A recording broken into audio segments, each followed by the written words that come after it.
Coming to you with another story about what I wish I would have known earlier in my career. So, this story happened to me probably in the first 3 or 4 years that I was at the job. I was doing a really good job at my current job, and we had something called a tap process where a GM or somebody from another group would come up and tap somebody and ask them would they want to become a manager in their group. So this GM came up to me and she tapped me and she asked me about that. And I was like, oh, wow, why? And she said that she had heard some good things from her direct reports and her managers that every time they have an issue or something comes up, that I'm always willing to help and I seem to always have the answer. So she said it would be good to have somebody like with my talents in her group. She talked to my manager and everything, and I went over to that group. So this was about August. About a week in, 2 weeks in, I'm looking at all the reports, seeing what all went on throughout the year. A guy in that department, he walks up. Now, I want you to picture this guy. If you old heads out there remember the show Welcome Back, Cotter. I think the guy's name was Gabe Kaplan. This guy looked just like him, so we're gonna call him Gabe. So Gabe walks past. He points in my office and he says, "You're gonna give me the raise that they haven't been giving me in the last couple of years." And then he starts to walk past. I mean, he like pointed at me like that, right? So I guess I get up and I'm like, "Oh, whoa, whoa, no, man, you got to come back in the office. Come back in here." So he comes back in and he starts explaining everything that happened. Basically, when he first started there, he was working third shift. He fell asleep. Things went foul, and it escalated all the way up to higher up management. So he felt that he was getting a little bit blackballed from that incident years later. So I said, "Well, what happened?" And he said, "Well, when I tried to get a raise, they told me I didn't have a degree." So he went and got a community college degree, pretty good in IT. The next time comes around, they said, "Well, you don't have a bachelor's degree." So he went and he did a couple years and did the bachelor's degree. And they still didn't give him a raise. So now he's ticked off. So you have to picture at that time, everyone could see everyone else's numbers. The numbers were published, incidents that you created, that you calls you took, things that you fixed, engineering projects, whatever you were on, those things were calculated, and each team member could see everyone else's team points. And what he noticed is he moved up from last place to most of the time first or second place. So at that point of the year, he was in first place and it was coming up for review time. And I'm like, this dude got to get a good raise. So I tried to give him the highest raise of everybody in the group. What you need to know is sometimes it's not the immediate manager who is giving you a bad raise.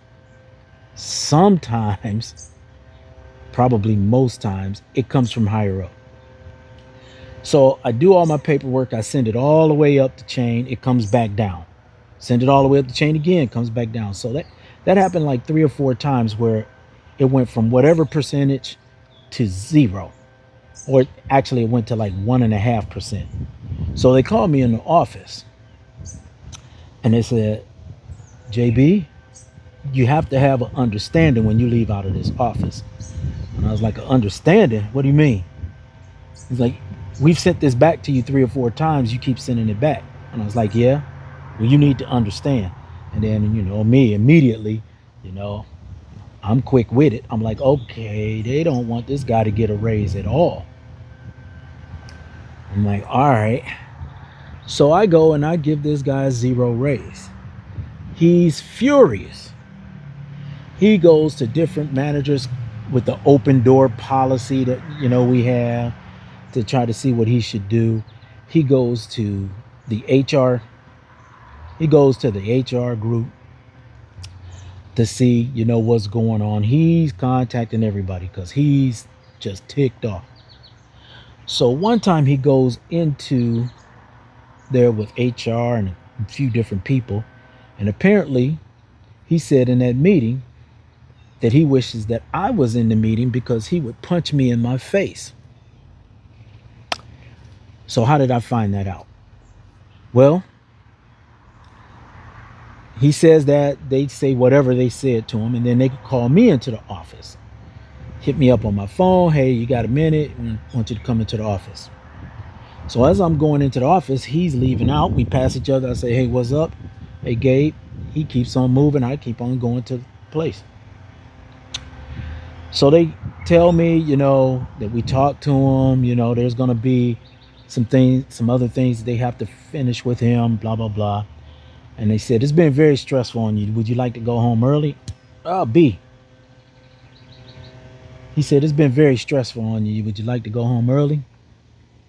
And I said, well, nah, I'm cool.